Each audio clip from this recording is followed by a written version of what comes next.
नाथाय दिनै एनडिएफबि गैला लेट लुज जाबाय एबसुआ गैयि बायदि जाबाय दङब्लाबो लेट लुज जाबाय दा बेफोराव जोंनि मानसिया बांद्राय उदां मोननानै मा खालामगोन मा मागोन मावनाङै हाबाफोरखौबो मावदों आरो मा दा बे नंथारगौ गमामायैनो बिराद गरममोन थेवब्लाबो despite too much of hot people have come to join in Congress आरो जोंनि प्रग्रामानो बेनो ग्रेन्ड जयनिं इन कंग्रेस दा बे जिनिसा जों आवगायनिफ्राय होनबाय थाखादोंमोन मास मोननै सिगां जोङो चिरां क'क्राझार फिसा प्रग्राम लाबाय थादोंमोन ओमफ्राय आं बै समावनो होनबाय थाखादों जे समाल' खोन्थासिगौ कंग्रेसनि वार्कारफ्रा खोब खम जोङो जेसेबां नांगौ बायदि जेरै नांगौ बायदि बेबायदि कभार खालामनो हायाखै बेखायनो जों मानसिखौ मोनाखै होनखादों दा दिनै जों जेब्लानो जों सम होनो हादों जेब्लानो जों कभार खालामनो हादों अब्लानो होंगो दोंगो मानसिया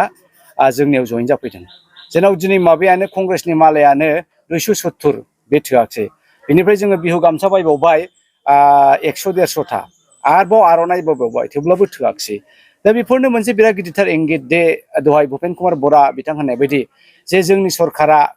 कर्नाटकआव डाबल इन्जिन सरकार नङा जोंनि सरकारा राजस्थानाव डाबल इन्जिन सरकार नङा थेवब्लाबो दिनै कर्नाटक बायदियाव गेसनि दामखौ 400 खालामबाय माबायाव राजस्थानावहाय आरो कर्नाटकआवबो जोङो 500 खालामगोन जुलाइनिफ्राय एफेक्ट जागोन आरो बेबायदिनो जोङो गेसफोरखौहाय माबानि इलेक्ट्रिसिटिनि बिलखौहाय 200 इउनिटसिम फ्रि होबाय आरो राजस्थानावबो 100 इउनिटसिम फ्रि होबाय फार्स्टिं हिमन्त बिश्व शर्माया दिनै जोंनिया डिजिटेल माबानो प्रिपेड खालामबाय खालि दानोल' আপনার ল बेलेन्स আপনার बेलेन्स ल হয়ে আছে हनखाले आरो हमाय दिबा बेफोरबायदि मेसेज फैबाय थायो जादों क'क्राझाराव ओरैबायदि उपद्रुप ल' बेलेन्स होनबाय थायो इलेक्ट्रिसिटिया दा बेफोर गासैखौबो सिन्था खालामबाय रायजो राजाया जे बिजेपि सरकारा खुगाल' सरकार हिमन्त गभर्नमेन्टआ खुगानिल' गभर्नमेन्ट प्रमद बर' बिथाङा सान्थिया नंगौ प्रमद बर'नि मोनसे जिनिसखौ जों मोजां मोनदों जे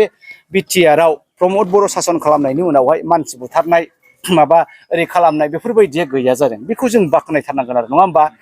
प्रेस मिडिया बायदिसिना मानसिफोर होनब्लाबो बिथांमोना बेफोरखौ बांद्राय अहंखारि खालामाखै फारसेथिं खिन्थु गोजोननाया बेहायल' नङाना गोजोननाया मानसिनो थांनानै थानायनि मोनसे सिमां दङ बयहाबो सिमां दङ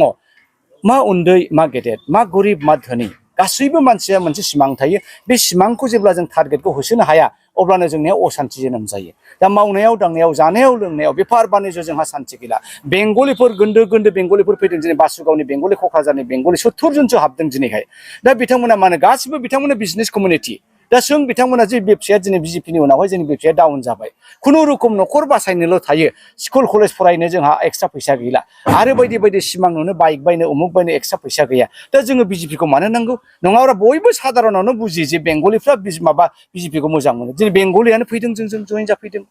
दा बेबायदिनो बर'फ्रा गोबां इउपिपिएलनि बर'फोर मेक्सिमाम इउपिपिएलनि बर'फ्रानो जइन जादों आरो माखासे मानि 50-60 जननि बारा बिपिएफनि मानसिफोर जइन जादों बिजेपिनि जइन जादों दा बेनो आरो जे दिनैनि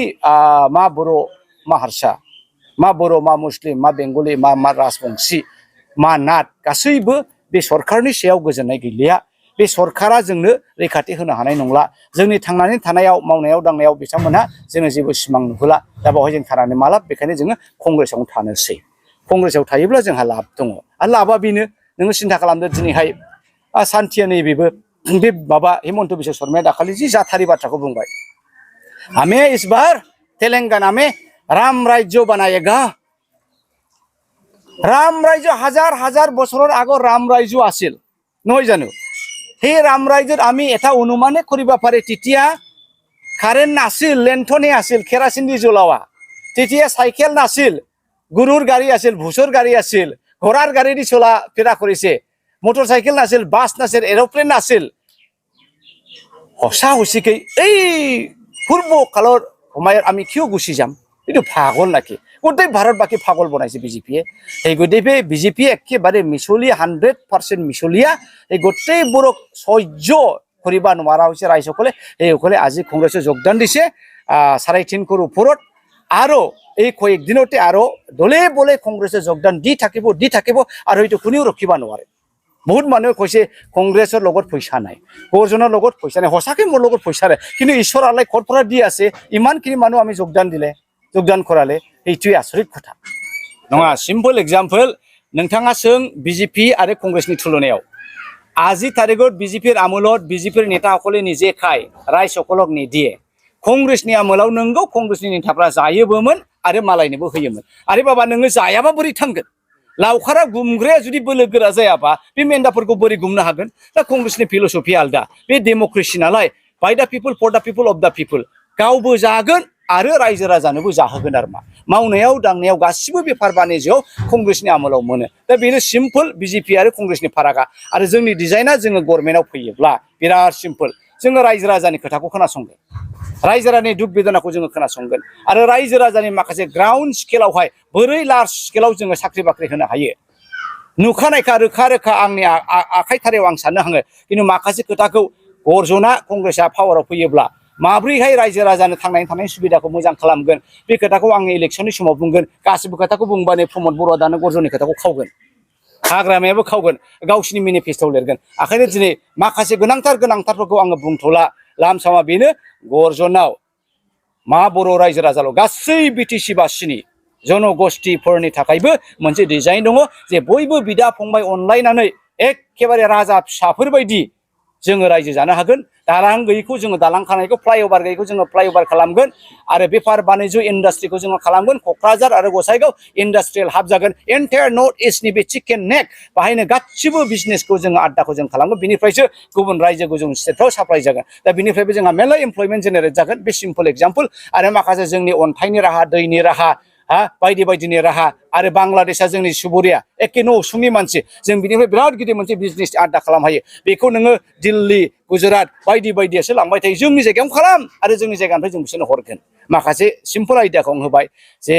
गर्जनाव अर्थात कंग्रेसनाव गोबां डिजाइन दङ रायजो राजाखौ खांनो बानो फेदेरनो फोलावनो आरो सिमां नुहोनो थाखाय एसे दैदेनगिरि महरै एसे दायो जोंनि समाजाव सोलिबाय थानाय हिन्जाव लालाय खारलाय बेफोरनि सायाव नोंथाङा मा बुंनो सानो बेफोरखौ माबोरै स्टप बानायनो हागोन बेफोरो मोनसे रोखोमनि बेमारखौहाय जोङो हथात मथात डाइरेक्ट इन्जेक्सन होलाबायबा जेरेखम डाक्टारफ्रा बेखौ मोनसे इनएप्रोप्रिएट मेडिकेल प्रेक्टिस होनना बुङो दा जेरेखम मेलेरियाखौ जोङो फोसाबनो थाखाय न'खरनि साराउन्डिं दै जमा थाग्रा नारेंखल खलथा माबा माबि खलथा बेफोरखौ जों फोसाबनांगौ फेनेल सारनांगौ ओमफ्राय लासै लासैनो जों मेलेरियाखौ गैया खालामनो हायो टिबि बेमारखौ गैया खालामनो हायो बेबो जोंनि समाजाव माखासे रोदा सुनाय दा बै रोदा सुनाय रोदाफोरखौ जोङो बुखुनानै गारनांगोन आरो लासै लासै जोङो बे आइजोफोरनि न'खरफोरनि समस्याफोरा मा प्रब्लेम जामारदों बेखौ जोङो मोनसे एनजिअ दाना होनांगोन फेमिलि माबा ओरिएन्टेड इस्यु बिथांमोनखौ जोङो ट्रेन होनानै बिथांमोनखौ फेमिलिनि सोमोन्दै जोङो बुजायनानै होगोन जे बर' समाजा दिनै मानो बिदि जाखो हथात मथातलाय दा नैबे मडार्न जुगावहाय बे थाखा फैसानि जुगावहाय जोंनि लाइमोन न'खरफ्रा गावखौनो खाब जानो हाया मोन्दों आरो जेब्लानाखि एबसुनि बेंनायाव एनडिएफबिनि बेंनायाव टन टना बेङोमोन मासेबो मोसौ सिखावा माबा खि जाग्रा मोसौफ्रा खारखोमानो हायामोन नाथाय दिनै एनडिएफबि गैला लेट लुज जाबाय एबसुआ गैयि बायदि जाबाय दङब्लाबो लेट लुज जाबाय दा बेफोराव जोंनि मानसिया बांद्राय उदां मोननानै मा खालामगोन मा मागोन मावनाङै हाबाफोरखौबो मावदों आरो मा दा बेफोराव माखासे सिम्पोल जाहोन दङ बेफोरखौ जोङो साधारन बाथ्राजों बेफोराव होनानै फोजोबनो हाया जोङो मोजाङै इन्टेलेक्सुयेल मिटिं जिरायनांगोन बिनिफ्राय माखासे एनजिअफोर दाना होनांगोन बे एनजिअफोरखौ जोङो नांगौबायदि शिक्षा दीक्षा जोङो फोरोंना होनांगोन आरो बिथांमोना न'खर न'खर थांनांगोन गामि गामि थांनानै माखासे फेमिलि काउन्सिलिंफोर होनांगोन आरो बे जिनिसखौ जोङो गैया खालामनांगोन आरो बे जिनिसा ओरैनो गैया जाया मानसिया थांनानै थानो माखासे मावनानै जानायनि राहा होनांगोन बे राहाखौ दिनै इउपिपिएलआ होनो हायाखै बे राहाखौ दिनै बिपिएफआ होनो हायाखै दा बेखायनो बिथांमोना मा खालामनो नांगौबा आङो मोदोम फाननानैबाबो जागोन खारन जोङो बड'लेण्ड बिदोंमोन दिनै बड'लेण्ड माबा मोनसे मोननायनि उनावबो जोंहा जेबो राहायानो जायाखै मानसिफ्रा बिराद माने असान्थि सिमाङानो गैयै बायदि जाबाय मा खालामगोन मा मागोन दा बेखायनो बे जिनिसा एसे सम लागोन खिन्थु गर्जना जुदि पावाराव फैयोबा बे समस्याखौ एखे साफा खालामनानै होगोन आरो मानसिफोरनि थाखाय अल्टारनेटिभ थांनानै थानायनि मोनसे राहाखौ होगोन अल्टारनेटिभ साननायनि मोनसे सानस्रिखौ जों खालामनानै होगोन बेनिबो डिजाइना गर्जनाव 100% दङ